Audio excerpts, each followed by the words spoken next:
On today's video, we are going to talk about some of the infrastructure going on here at the moment in the Dominican Republic. As you know, the President Abinader put a lot of emphasis on the tourism, and the tourism industry has grown for the past years, including last year, we saw some growth. And now re-elected President Abinader, it is putting some emphasis on the infrastructure of the country, which includes transportation. And some of the things that I hear people saying when I talk about my channel about investing is when we talk about the prices of the investment, a lot of the comments is that the infrastructure is not there compared to the prices of the property to support the cost. And now it looks like we are working towards some of the infrastructure, which is very good for people that try to move, invest, or for the people, for us that are living in here. I know it was low in the past, but now it seems to be like it's growing faster. Before it used to be like they built the road at Punta Cana, they built a road over here, they did the circunvalación here and there, and that was the way that they were doing it. But now it seems like every year or every 2 years is something new and bigger.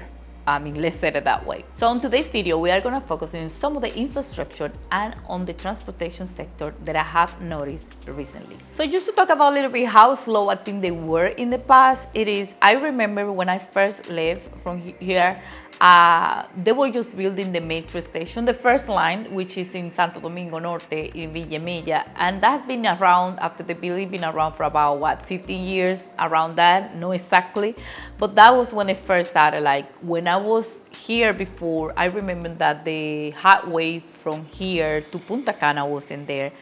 Also the highway going from here to Samana, it wasn't either built, and now we have all this new highway that it took them a long time to do those new ways to be easier for the transportation of the people to move from one side of the country to another side. So now it looks like very often something new is popping up here in the country. So let's first talk about some of the projects that have been completed recently. So let's start here in Santo Domingo. So as you know, in Santo Domingo, we already have the teleférico, which is in Santo Domingo Este.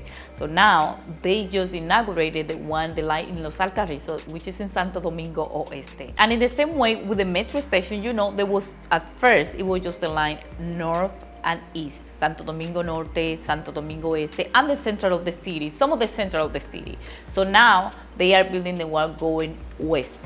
So now we're gonna have the teleférico Este, one teleférico on Este, another teleférico going oeste. The metro station, they were north, central, east, and now going west. So now let's move to Santiago. In Santiago, they just inaugurated the teleférico. They go around the city of Santiago, and now they are building the train system to go also around the city of Santiago, which I think is very cool and very important for that city.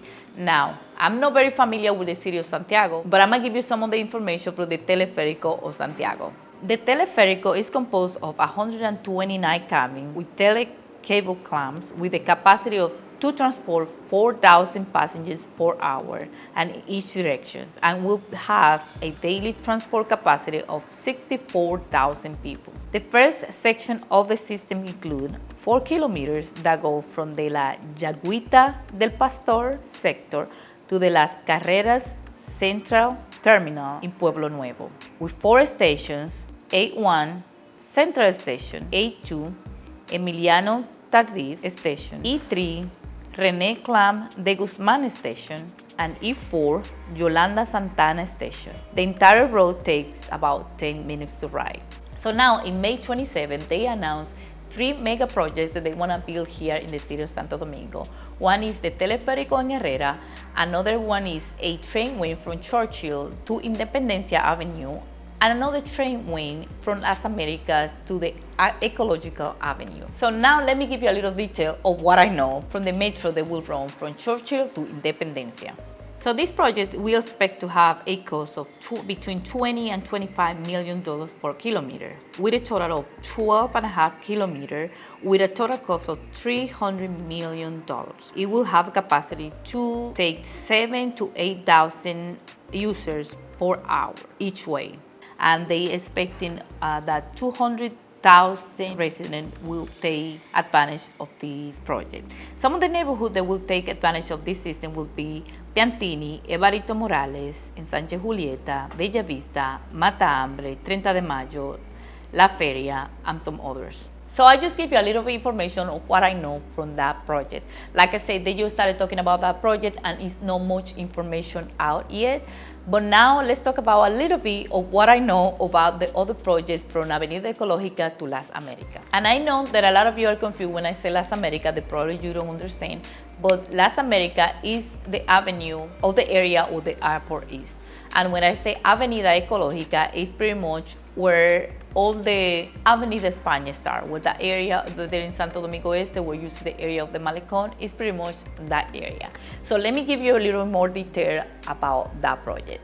The Santo Domingo Metropolitan Train, it will have capacity of 20,000 passengers per hour each direction from the Olympic Center to the Las Americas International Airport with a extension of 32 kilometers and 20 stations. So it will be 32 kilometer long work, of which 22 will be ground level and 10 kilometers will be underground and elevated.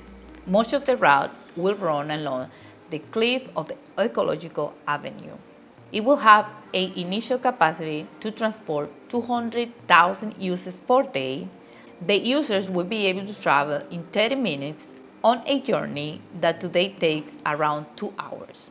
So the difference between the metro station that we have now, or the metro that we already is working here in the Santo Domingo area, to this new metro system is that this one is gonna be above the ground. So if you see some of the images that they're showing online, you will see that the metro rail, especially the one here in the Distrito Nacional, will be like above ground, like just like the car going in the same direction that the car goes pretty much.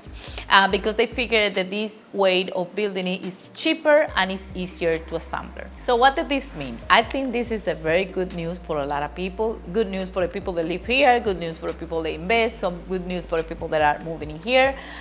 Because with this, if for people that always was worrying when they travel that they have to come from the airport, go to the airport, now you're gonna have a train system which is gonna save you money and time. And hopefully with all this, it will help also with the traffic. You know, here in Santo Domingo, traffic is very crazy. And hopefully this new system, it will take away some of the unconventional way of media of transportation. And some of you may think that this is doesn't sound good because it will take away some job for people that use the conventional taxis to do services, but at the same time, you know, the traffic here is too crazy and it takes a lot of time from people. So if it does some of these new ways that can make our life easier, I think it is a very good idea. And we are always open to new and advanced ways for the country to advance. So this is all what I have right now. As always, let me know what you think. You can leave your comment down below here, or you can send me an email. And until then, I will see you on my next video. Bye.